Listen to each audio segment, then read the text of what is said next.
were women from a university in America who were doing a course in Trinity, and they were watching the debate, and this condensation was on the glass barrier, and they were rubbing it to see better what was going on, and some of the Fianna Fáil TDs below thought the women were waiting at them, and so they invited them down to join in the jollities arising from the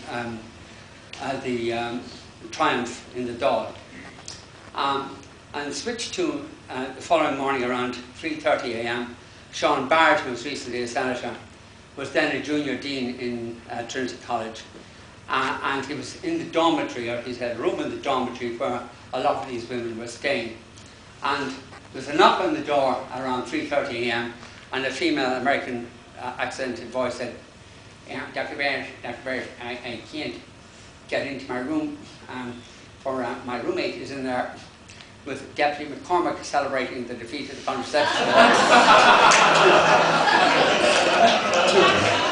The name of the deputy was not McCormack, it was a much better known name than that. But anyway, I just thought I'd tell you this because it gives an insight into the bullshit that surrounds these debates and the morality that they talked about in relation to all that. Tell you later.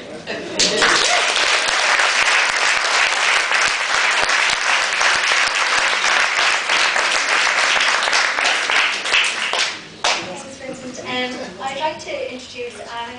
Anna is the founder of the Repeal project and these really iconic jumpers. They really have become synonymous with the Repeal campaign, and they've opened up the debate in homes and led to conversations about abortion just because of the jumper. Well done. Thanks very much for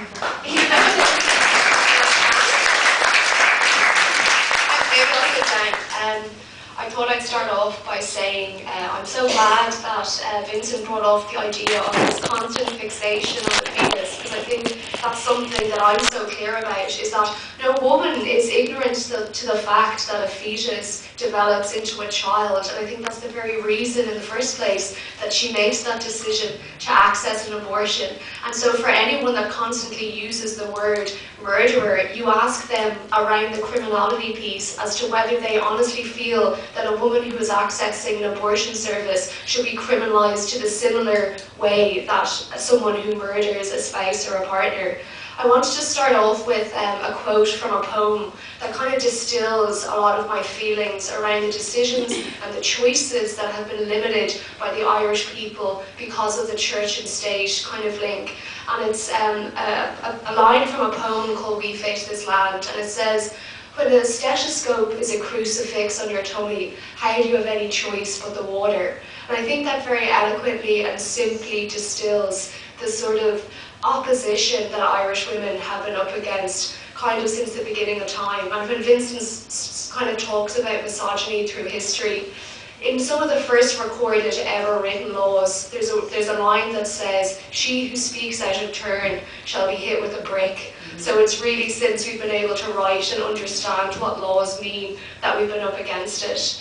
I wanted to talk kind of briefly just around morality and how religion, in my view, in Ireland has distorted our ability to talk about equality, which is really deeply founded on the basis of morality.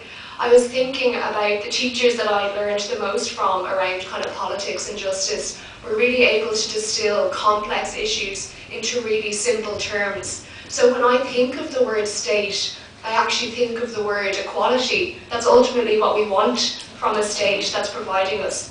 When I think of the word citizen, what I think of is the word equality that I want and what politicians should want from their fellow citizens. When I think of the word republic or Republican, I also think of the word equality. And if I ask most young people what word do they think of when they think of religion, the word that constantly gets given back to me is exclusivity, is that it's an exclusive set of illusory, untestable, unplausible claims that we're trying to adhere to. And that's what has made this extremely difficult. There was an amazing poster that a woman who had shared her abortion story with me was carrying on International Women's Day. So I just thought I'd just read out to you what the poster said. So it says, in 1944, they opposed tampons. In 1950, they opposed changes to the mother and child scheme. In 1970, they changed and were trying to oppose women being allowed to access education in Trinity. In 1973, could you imagine, they didn't allow married women into the civil service. Then, as contraception was brought up peculiarly, they also opposed that. Then the lovely gift of divorce, they didn't want to give that to anyone.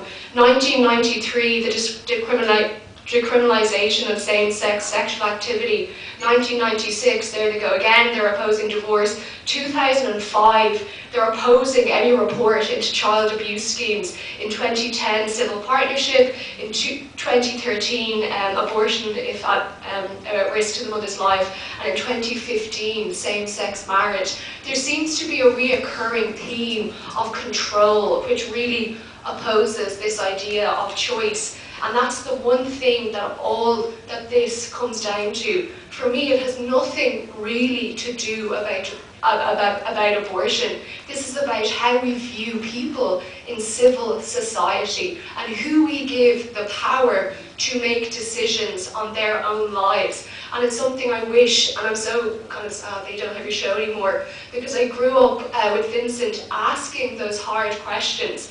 Why aren't we holding bishops or religious people who have the authority to make a decision over my life? Why aren't we asking them those hard questions around the 13th Amendment, about women being allowed to travel, about who actually decides if a woman continues a pregnancy or not? And I think the whole piece around, what about the post-born children?